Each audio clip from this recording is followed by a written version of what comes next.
స్వాగతం, సుస్వాగతం గాయత్రి జ్యోతిష్ కేంద్రానికి. నేను మీ వంశీ ఆస్ట్రో.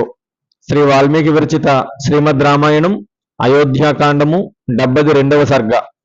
భరతుడు అలా ఆలోచిస్తూ తన తండ్రి దశరథుని మందిరంలోకి ప్రవేశించాడు. అక్కడ దశరథుడు కనిపించలేదు.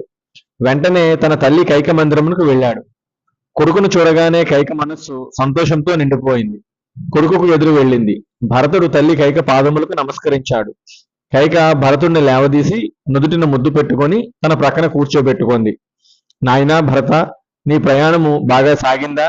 తాతగారి ఇంట్లో ఎప్పుడు బయలుదేరావు? మార్గంలో ఆయాసం కలగలేదు కదా? మీ తాతగారు మేనమామ అంతా క్షేమంగా ఉన్నారా? ఇంకా కేకయ దేశపు విశేషములు ఏంటి? వివరంగా చెప్పు అని ఆతృతగా అడిగింది కైక.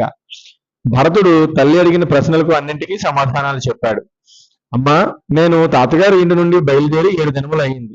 అక్కడ తాతగారు మామయ్య అంతా క్షేమంగా ఉన్నారు. వారు మీకు తండ్రి గారికి పంపిన కానుకలు వెనక తీసుకొని వస్తున్నారు. అయోధ్యలో ప్రవేశించినప్పటి నుండి నా మనస్సులో కొన్ని ప్రశ్నలు తలెత్తాయి.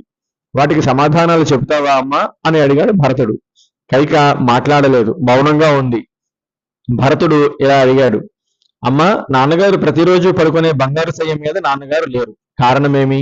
ఈ మందిరంలో పరిజనులందరి మొహంలోనూ చింత, శోకము ప్రస్ఫుటంగా కనపడుతూ ఉన్నాయి. కారణమేమి?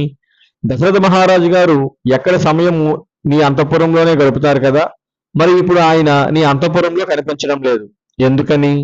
నేను చాలా రోజుల తర్వాత వచ్చాను. నాన్నగారికి పాదాభివందనం చేసి ఆయన ఆశీర్వాదం తీసుకొనవలనని చాలా ఆతృతగా ఉన్నాను. ఆయన ఎక్కడ ఉన్నారు? నీ మందిరంలో లేరు. కౌసల్య మందిరంలోనూ ఉన్నారా? చెప్పమ్మా, నేను నాన్నగారు ఎక్కడ ఉంటే అక్కడికి వెళ్ళాలి అని గుచ్చి అడిగాడు. ఇంకా కైక తప్పించుకోలేకపోయింది. కానీ నర్మగర్భంగా చెప్పసాగింది. కుమార భరత, నీ తండ్రి గారు సాధారణంగా అన్ని జీవులు ఏ గతి పొందుతాయో అదే గతిని పొందారు అని చెప్పింది. భరతునికి అర్థమయ్యింది. తండ్రి మరణ వార్త విని అలాగే కుప్పకూలిపోయాడు భరతుడు. అతనికి నోట మాట రాలేదు. దుఃఖంతో కుమిలిపోతున్నాడు. కైక భరతుని వద్దకు వచ్చి అతన్ని లేపి పక్కన ఉన్న ఆసనము మీద కూర్చోబెట్టింది.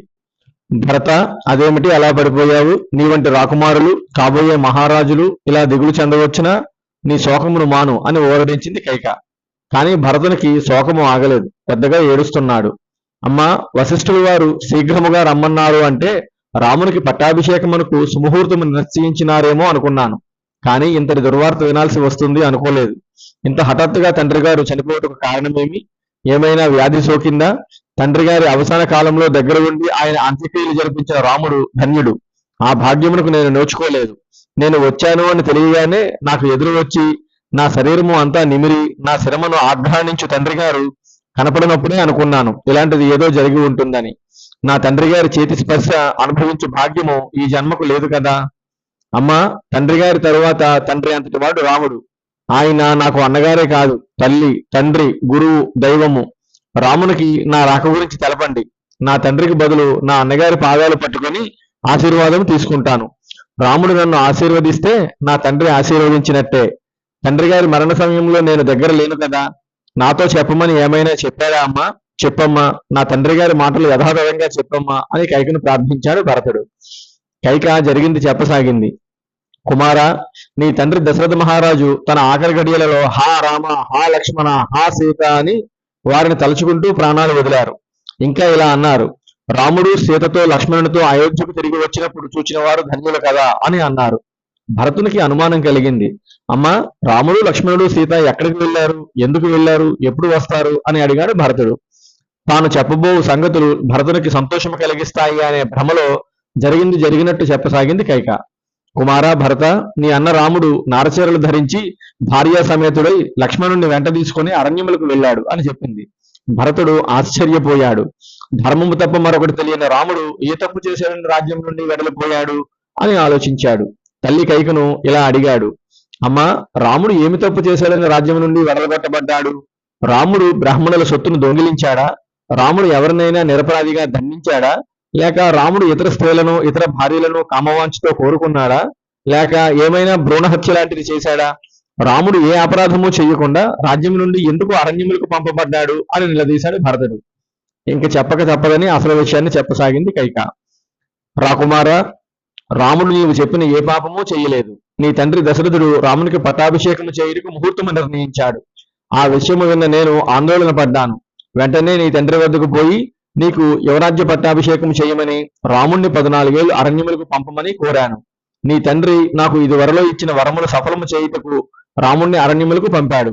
రాముని వెంట సీత, లక్ష్మణులు కూడా వెళ్లారు. రాముడు అరణ్యములకు పోవడంతో నీ తండ్రి దిగులుతో రాముడు ఇంక చూడలేమేనో చింతతో మరణించాడు. నాయనా భరత, ఇదంతా నేను నీకోసమే, నీ మేలు కోరి నీ భవిష్యత్తును దృష్టిలో ఉంచుకొని చేశాను. కాబట్టి వెంటనే నీవు రాజ్యాభిషిక్తుడివి కా. ఈ తల్లి కోరిక నెరవేర్చు. నీ తండ్రి మాట ప్రకారము రాముడు అడవులకు వెళ్ళాడు. నా మాట ప్రకారము నీవు పట్టాభిషిక్తుడివి కా. కాబోయే మహారాజువు. నీవు దిగులు పడకూడదు, ధైర్యంగా ఉండు. ఇప్పుడు నీకు దాయాదుల బాధ లేదు. నీ ఇష్టం వచ్చినట్టు అయోధ్యను పాలించు. నీవు వెంటనే వశిష్ఠుణ్ణి కలిసి నీ తండ్రికి శాస్త్రోక్తంగా అంత్యక్రియలు నిర్వర్తించి ఆ తరువాత రాజ్యాభిషిక్తుడివి కా అని పలికింది కైక. ఇది వాల్మీకి విరచిత శ్రీమద్ రామాయణం అయోధ్యాకాండము 72వ సర్గ సంపూర్ణము. ఓం తత్సత్. ఓం తత్సత్. ఓం తత్సత్.